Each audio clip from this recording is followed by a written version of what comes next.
Olá galera, vamos a mais um vídeo. Vamos falar de Cuba e seu regime político.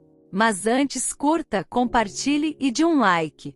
Também aceito sugestões de assuntos. E vamos lá. Contexto pré-revolução e ascensão de Fulgêncio Batista. No início do século XX, Cuba teve um papel de destaque na América Latina, principalmente devido à sua economia de exportações centrada no açúcar, no tabaco e em outras commodities. Porém, o controle de boa parte dessas riquezas estava nas mãos de empresas americanas e de uma elite cubana, enquanto a maioria da população rural vivia em condições de extrema pobreza. Essa situação de dependência econômica começou após a independência de Cuba da Espanha, em 1898, e continuou ao longo dos anos devido ao crescente em presente. Nos anos 1930, Fulgêncio Batista surge como uma figura política importante. Inicialmente ele era um líder militar que, com o apoio de setores populares e dos Estados Unidos, se tornou o homem forte do país. Em 1940, Batista conseguiu ganhar legitimamente as eleições, mas, em 1952, com sua popularidade em queda, deu um golpe e retornou ao poder como ditador. Durante seu regime, o governo manteve um relacionamento estreito com as elites locais e com os Estados Unidos, permitindo que os americanos controlassem ainda mais a economia cubana, especialmente no turismo e nas indústrias A corrupção e a repressão marcaram essa fase, agravando as desigualdades sociais e aumentando o ressentimento da população contra o governo. Muitos cubanos viam Batista como um fantoche dos interesses americanos, e movimentos de resistência conseguiram ganhar força, clamando por a Revolução e o ataque ao quartel Moncada. A Revolução Cubana começou a ganhar forma em 1953, quando Fidel Castro, um advogado idealista e ex-membro do Partido Ortodoxo, especificou um ataque ao quartel Moncada em Santiago de Cuba, na tentativa de inspirar uma revolta popular contra Batista. Esse ataque, embora tenha falhado, foi um evento crucial, pois marcou o início da luta. Após a captura, Fidel foi levado a julgamento e proferiu seu famoso discurso de defesa: "A história me absolverá".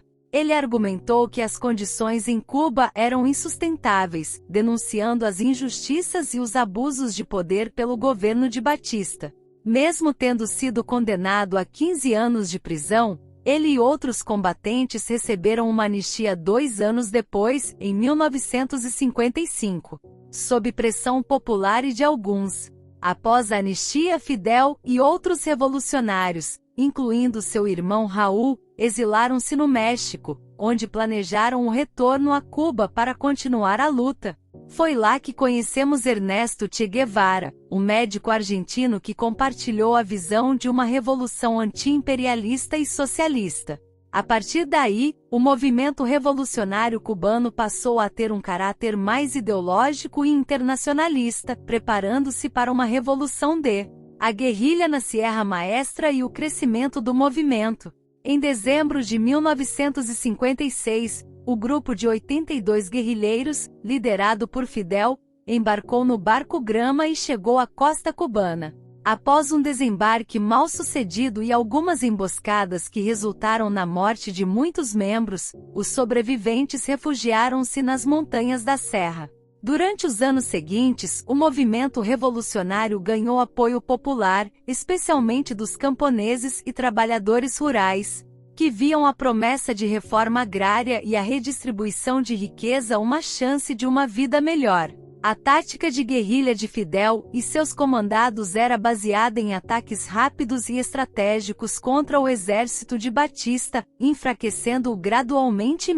A imprensa internacional, em particular o jornal The New York Times, começou a cobrir a luta dos revolucionários, o que trouxe visibilidade ao movimento de Fidel e ampliou a simpatia internacional pela causa cubana. A pressão contra Batista aumentou e em 1958 ele perdeu o apoio de vários setores importantes da sociedade cubana, incluindo empresários. A queda de Batista e a consolidação da Revolução. Em 1º de janeiro de 1959, Batista fugiu de Cuba, marcando a vitória dos revolucionários. Fidel Castro entrou em Havana uma semana depois, sendo recebido como um herói. Nos primeiros meses, o governo revolucionário iniciou uma série de reformas radicais, como a reforma agrária, que expropriou grandes propriedades. Essas reformas desagradaram aos Estados Unidos, que tinham muitos interesses econômicos em Cuba. As relações diplomáticas entre os dois países começaram a deteriorar-se, especialmente depois que o governo de Castro nacionalizou empresas americanas em Cuba sem compensação adequada. Em resposta, os Estados Unidos impuseram um embargo econômico ao país, enviando-o para abandonar o caminho socialista. A situação levou Fidel a buscar uma aliança com a União Soviética, que ofereceu apoio econômico e militar ao novo governo cubano. Essa parceria fortaleceu a posição de Castro e permitiu que ele consolidasse a revolução dentro de uma perspectiva social e a consolidação do regime comunista. A relação entre Cuba e a União Soviética culminou na crise dos mísseis de 1962, quando os soviéticos instalaram armas nucleares na ilha em resposta à presença de mísseis americanos na Turquia. Esse confronto entre Estados Unidos e União Soviética quase levou o mundo a uma guerra nuclear, mas foi resolvido diplomaticamente após a remoção dos mísseis de ambos os países. O episódio fortaleceu ainda mais a aliança entre Cuba e a União Soviética e garantiu a segurança de Fidel Castro por um tempo. Cuba se consolidou como um Estado socialista, e em 1965, o Partido Comunista de Cuba foi formalmente fundado.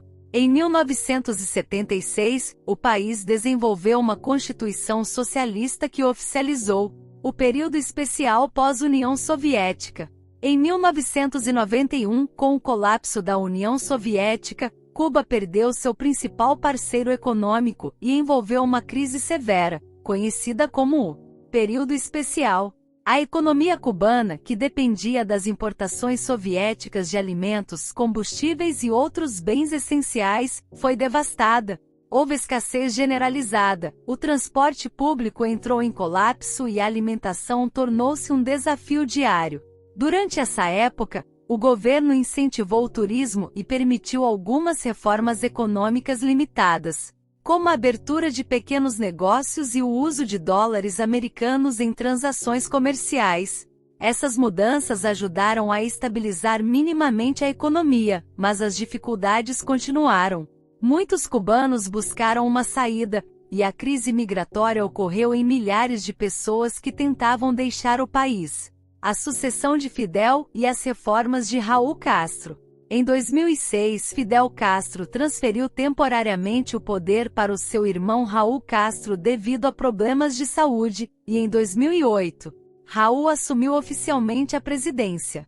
Diferente de Fidel, Raul mostrou-se mais pragmático em relação à economia e implementou reformas como a autorização para que cubanos abrissem pequenos negócios e comprassem bens de consumo, como carros. Além disso, Raul tentou melhorar as relações com os Estados Unidos, o que culminou na reaproximação com o governo de Barack Obama em 2014. Embora as sanções não tenham sido totalmente suspensas, houve avanços, e algumas restrições foram relaxadas, permitindo maior intercâmbio entre os dois países.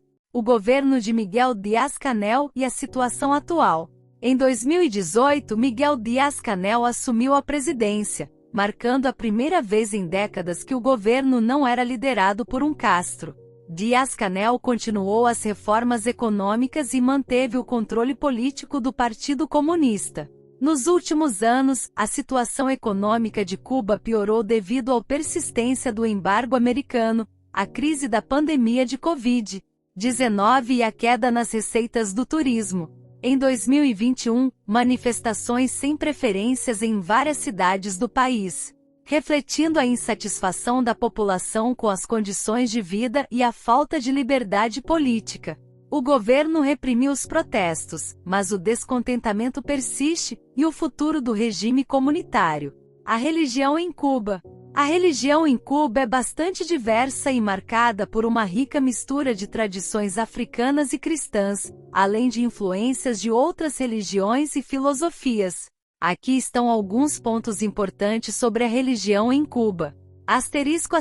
Catolicismo A religião católica foi introduzida pelos colonizadores espanhóis e é ainda a mais praticada, embora tenha perdido força ao longo do século XX. Após a Revolução Cubana em 1959, a relação entre o governo e a Igreja Católica ficou tensa, pois o regime de Fidel Castro introduziu o ateísmo de Estado até os anos 1990. Nos anos 90, as restrições à prática religiosa foram aliviadas, e o governo declarou-se oficialmente laico. Desde então, a Igreja Católica voltou a ganhar mais espaço, com visitas papais a partir de 1998.